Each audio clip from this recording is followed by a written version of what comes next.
At first glance, the VITURE Luma Ultra don't seem very different from the Luma Pro. Same display, same design, but there is one major difference. These over here, 2 cameras enabling 6 degrees of freedom or 6 stuff. And that single change completely transforms how these glasses feel in use. Let's find out more what it actually means and what's new with the VITURE Luma Ultra. I first tried the Luma Ultra at IFA in Berlin. There weren't many apps then, and to be honest, that's still the case today. But even with just a couple of demos, it showed clear potential. One of those demos was a solar system explorer, where you could walk around the planets and lean in for a closer look. The other was Ghost, a simple AR game that works a bit like Angry Birds, except you use hand gestures to fling objects in space. They were basic experiences, but they gave a glimpse of what these glasses could do once the software ecosystem catches up. A little later, VITURE sent me the Luma Ultra for a more thorough test, so this is a sponsored review, but as always, VITURE had absolutely no input on what I'm about to say. They did not see the script beforehand, and everything you'll hear is my honest opinion. They're actually watching this video the same time you are. Before diving into what's new, let's briefly recap the Luma Pro, since both models share a lot. I'll give you the short version. If you do want the full breakdown, check out my previous review. You can click over here to watch that. So the Luma Pro was already a strong product in terms of image quality, comfort, and portability. It used Sony's micro OLED panels, 1920 by 1200 per eye, and delivered a perceived screen size of about 152 inches. VITURE calls it 4K-like. Not technically true, it's more of a marketing term, but the pixel density in contrast made it look impressively close to 4K. The fit and comfort were great too. They have magnetic nose pads, which you can remove and change, and there's a bunch of those in the box. The temples themselves are adjustable, which is great, and all this is very important to get a proper fit, which is going to enhance your experience. For entertainment purposes, they delivered that private cinema experience really well without bulky headsets or charging batteries. For productivity, it was decent, but not quite a replacement for actual screens. Not yet, at least. And part of that limitation was because it only supported 3 degrees of freedom or 3 DOF, meaning it tracked rotation, but not position. So wherever or whenever you moved, the screen moved with your head. It worked, but it never felt spatial or grounded like a real monitor or TV. Enter the Luma Ultra. They changed that. They add 2 grayscale depth cameras on the side in addition to the front RGB camera, which the Luma Pro had. And these 2 grayscale cameras, in addition to a dedicated chip inside the glasses, perform all the 6 degrees of freedom calculations locally on the glasses. That means the glasses now track your position as well as rotation, forward and back, side to side, up and down, and that fundamentally changes how the screen behaves. So as I said on the Luma Pro, the screen always followed your head. On the Ultra, the screen can now be anchored in space, and that's essentially the 6 degrees of freedom.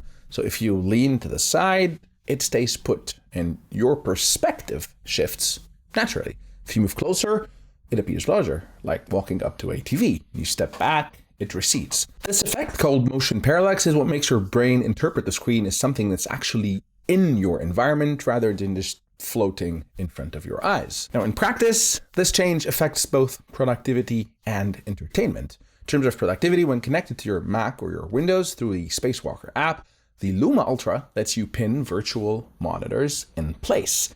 And again, if you lean forward, it's like leaning toward a real screen. And if you turn your head or stand up and walk away even, those monitors stay exactly where you left them. And I recorded this demo to try to give you an idea on how that behaves.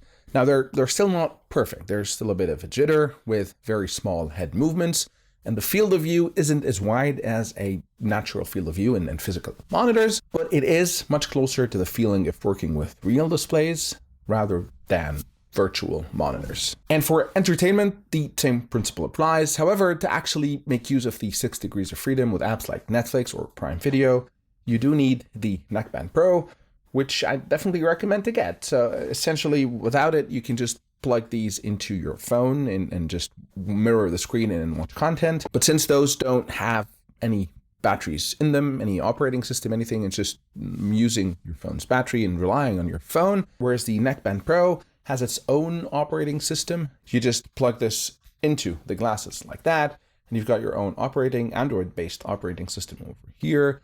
You don't need to use your phone. It has its own battery, and you just can walk around using this. And this is needed to get the 6 degrees of freedom on the Luma Ultra. But if you do have that, you can actually pin the screen anchored in space, giving that floating TV feel. And that's what I love about it, because you can turn your head, you can glance and look away, and the TV, the screen, is going to remain where you left it, which is far closer to how an actual TV behaves versus something like the Luma Pro with 3 degrees of freedom, whereby if you actually glance away, the screen is moving with your head. VITURE also told me they're working on an SDK, which will allow developers to create even richer and more interactive spatial experiences down the line. What's new is the brightness. The Ultra now reaches 1500 nits of brightness, up from 1000 on the Pro, which helps in bright rooms or outdoors. The fit hasn't changed, still lightweight, comfortable, and easy to adjust thanks to the magnetic nose pads and the adjustable temples. And if you're using the Neckband Pro, which has hand gestures, the hand gestures are available if you have the Luma Pro,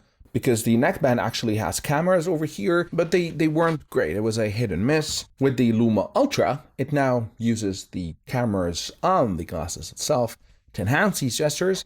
They're still not perfect, but they are much better. So here are my thoughts on the VITURE Luma Ultra. They don't reinvent the Luma Pro, but rather meaningfully build on it.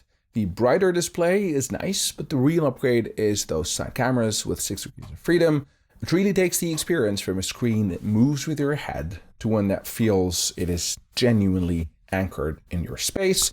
It is more immersive, more realistic, and simply better. Both in terms of entertainment, if you're watching movies and whatnot, but also in terms of productivity. As I said, I don't think we're quite there in those being a full-on replacement to actual monitors, but they are a major step closer towards that. And again, for entertainment, being able to actually pin that screen in space and watch naturally feels closer to a real TV. And I love the fact that you can actually pinch with two hands and make the screen larger or smaller just like that. So the experience is definitely better than 3 degrees of freedom with the Luma Pro. Now again, the app ecosystem is still limited. That was true at IFA and it's still true now. But with the upcoming SDK and broader development support, that is expected to grow. So if you mainly want glasses for entertainment, the Luma Pro still gives you most of the experience for less money.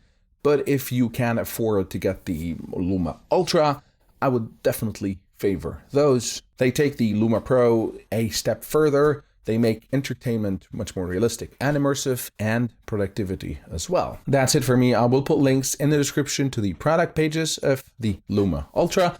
If you do decide to purchase the product, I would appreciate if you'd go through these links. I may earn a commission and absolutely no extra cost to you, but this will greatly help support the channel. If you liked the video, please give it a thumbs up and consider subscribing to my channel, as this encourages me to continue producing content. Until next time, cheers.